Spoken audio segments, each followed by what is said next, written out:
am B. And I'm Morgan. Welcome to our podcast, where we talk about the truly random and sometimes unbelievable things that happen in our lives, mostly mine. Mm-hmm. We will sit here and try and get a buzz while you listen and judge. Normal life drama or straight up trauma? Trauma. Always trauma. Sorry. Especially. Yeah.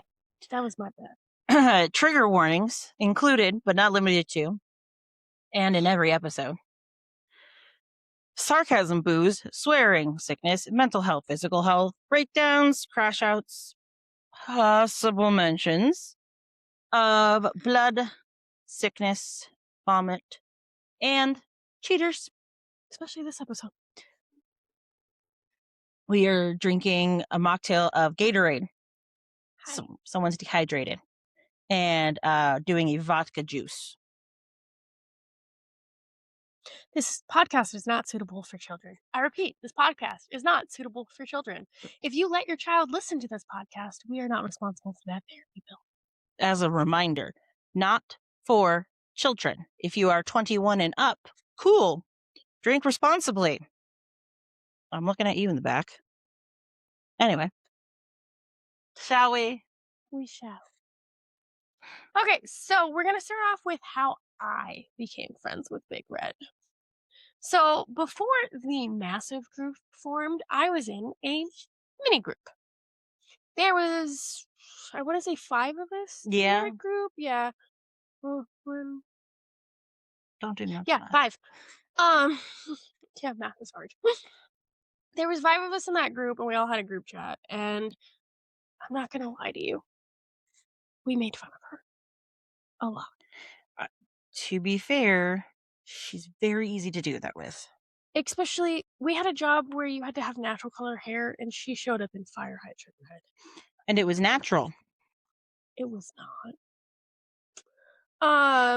But then she started dating one of my friends, and they told me that I had to give her a chance. So let my guard down. Big mistake. You know that quote from, I know what movie it's from, but be nice. I'm always nice. Not bitchy nice. You're tying my hands. You. 100%. That is I am that friend. I am the friend that you have to warn before you put on speakerphone. I am also the friend that the words out of my mouth may be nice. On my face. Your face speaks louder. Morgan was actually looking through her phone tonight and found pictures of perfect examples of my face. Oh God, it was so great. It was from one of our parties for later. And it was like a group picture, and she zoomed in, and like everybody has a great face. Everyone's happy and smiling, and someone had to have said something. Or did something. And there was murder in your eyes. It was like, oh. I was the bridesmaid, like sidetrack. I was a bridesmaid in a wedding, and the face, because someone came in mid-ceremony, like if looks could kill. Mm-hmm. That was on my goodbye photos that I handed out when I quit our job. Oh, you do remember that one? It was a good photo. Anyway, the Big Red. Still on people's mantles. Mantles, yes. Not manual, mantles and it fridges. Could be used for a manual. Honestly, the many faces of B. It might be a comic book coming to a store near you. It won't be. I'm not making that. Fair. Fine. And that's fine. Anyway. She won't care. Okay, so then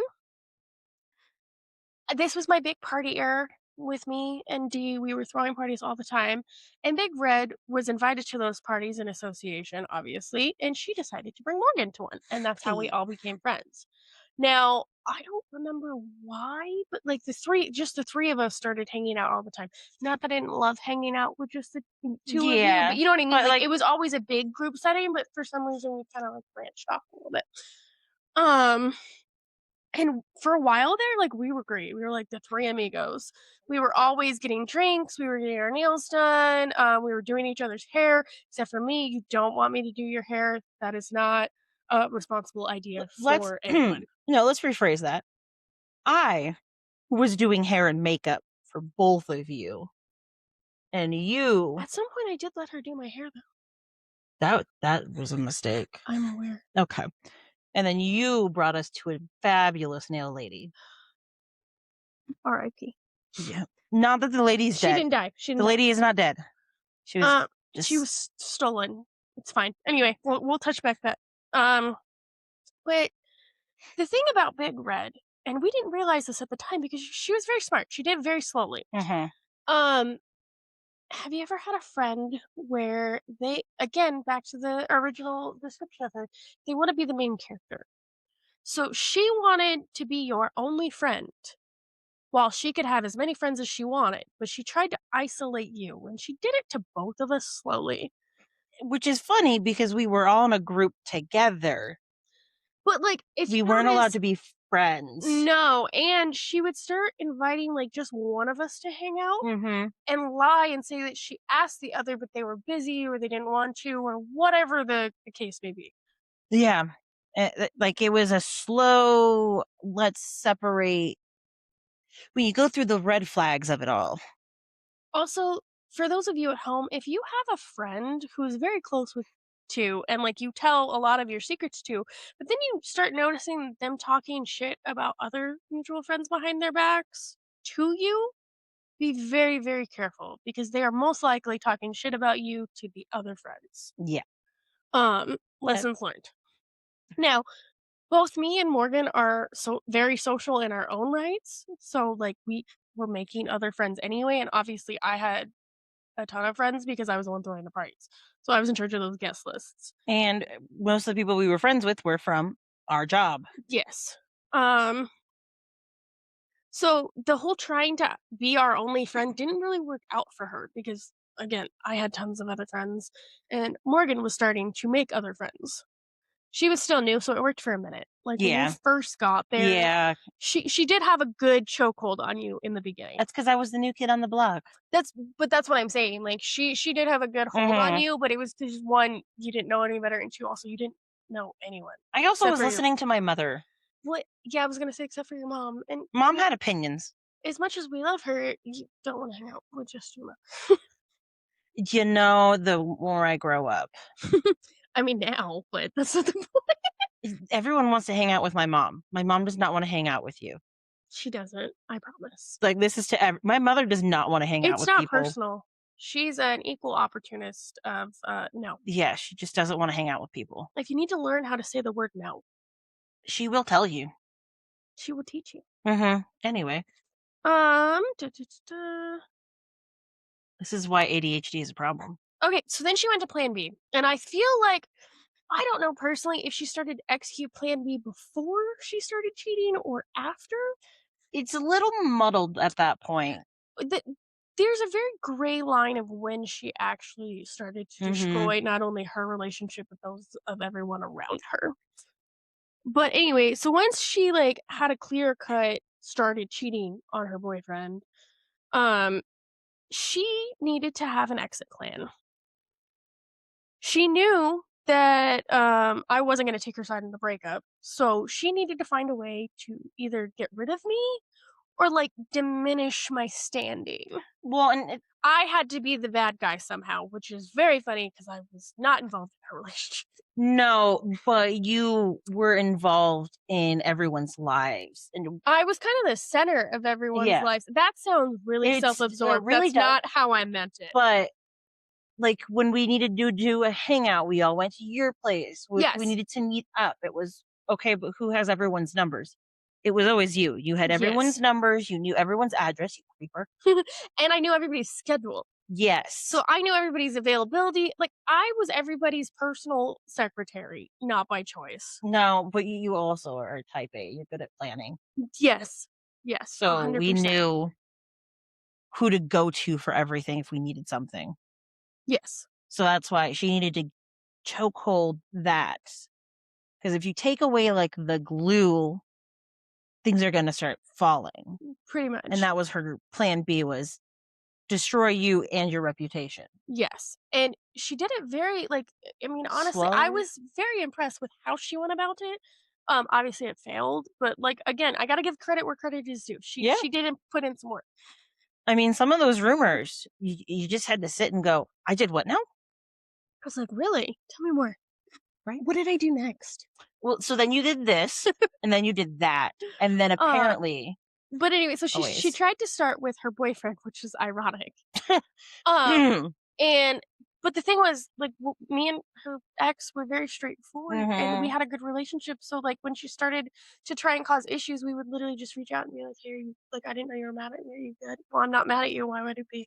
What reason do I have to be mad? I was like, "I wasn't, but should I be? What did D you do?" What did you do now? Yeah, I was like, "Listen, I don't have the energy. No. Tell me what you did, and we can get past Wh what's it." even what's even better is the people, because it's not a person, it's people that she cheated on him with is not an extensive list, but you look at the list and you go, "That you chose Definitely, that?" none of them were upgrades. No. So sorry.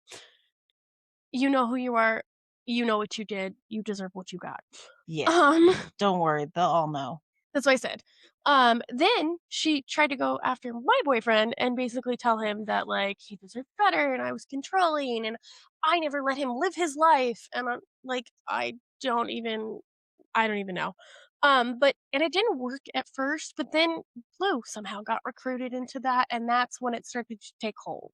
To be fair, at the time and still, all grown adults. Made their own decisions. They were influenced by their friends, and at the time, their best friends, because your ex and Blue hung out outside of the, like how we said, there were mini groups in the And big they were groups. part of a bigger mini group. Yeah, And they were really close. So, like, I mean, I get listening to your friend's advice, but it's one thing when it's, like, one person, it was another when, like, you have a lot of people telling you the same thing, and you're like, "Okay, maybe I'm missing yeah. something." That being said, like, he's a grown ass man, he made his choice. He did what he did, I felt how I felt. Um, then after it semi didn't work for a little bit with the boyfriend, she started to go after mutuals. And she was smart about it too, because she would do it in not individually, but like in mini little groups. Uh-huh. So like Morgan and Tinkerbell, she would talk shit about or shit to. Yep. And then Morgan and Small Fry, she would talk shit too. And like the funny thing was, she literally was telling people that I was so unreasonable because I blamed her for the breakup. It was all your fault. Yes, because I told her to cheat. Well, and because you influenced him. Sure. Sure. Yeah, that's how much power you have. Listen, I have a lot of power, but I don't have that. You have plenty of power, you just don't use it that way. I don't honestly care enough to use it that No, way. it's a Listen, lot of like, effort, a lot of if you movement. come to me for advice, I'm gonna give you my honest opinion, but I'm not gonna be like, "Why are you still friends with them?" Listen, I should have I mean, should honestly, I should have done that to you. I'm so sorry. I yeah, know better now. I will yeah. be doing that to Morgan in the future, but the rest of you are safe. Listen, I when I'm dating someone, Oh, I still ask that. she doesn't have to ask that when she's dating someone. So sorry. Well, my I tell her now. yeah. But basically, we touched on the end of the cheating in her relationship Mhm. and the blame on me in episode 1, so go back to that if you want a little bit of recap. Um, and then, like, when all of this was happening, I was dealing with so much that I honestly didn't care. Like, people were gonna pick her side, people were gonna pick my side. I don't give a shit. Just come tell me when you're done what you've decided. Like, the one thing about me is, like, a lot of people throughout the years have talked shit about me. A lot of people have made up rumors. Like, some of the stuff I hear about me is, like, I'm impressed. They make great rumors. Like, I've done a lot of, I don't fun, crazy, Questionable, questionable shit that I was clearly not present for. but let's pass it around. Because even she wanted to make it all about her. Yeah, She had to every be rumor about me somehow had to have her tied into it. like she was there for the whole thing, so clearly it's true. Well, and you guys just don't know her as well as I do. Several people knew me way better than Oh she did. yeah. I lost the page. You would. That's fine. Um, but anyway, to sum up this episode, please always listen to your gut. Do not let your friends go to your nail tech alone because they might steal them. I still miss that nail tech. She's a great nail tech. She really was. Like, she was She did some great nails for us, and I'm so sorry, but she did great nails for a wedding. I know, that I wasn't even invited to. No, you weren't. Even the cats agree. The cats agreed, and I love it. But yeah, again, friends, if you have an amazing nail tech and not just your run of the mill, please do not take your other friends to her. Or share responsibly. Yes. Make sure that you're the one with the nail tech's phone number when she changes locations. Mhm. See, and we know us, and now they know us. And that's the podcast. So, on next week's podcast, because a lot of you have asked us to give you a little bit of an intro into what you're going to be finding, why Bee's B Day? It's not about her. See you then.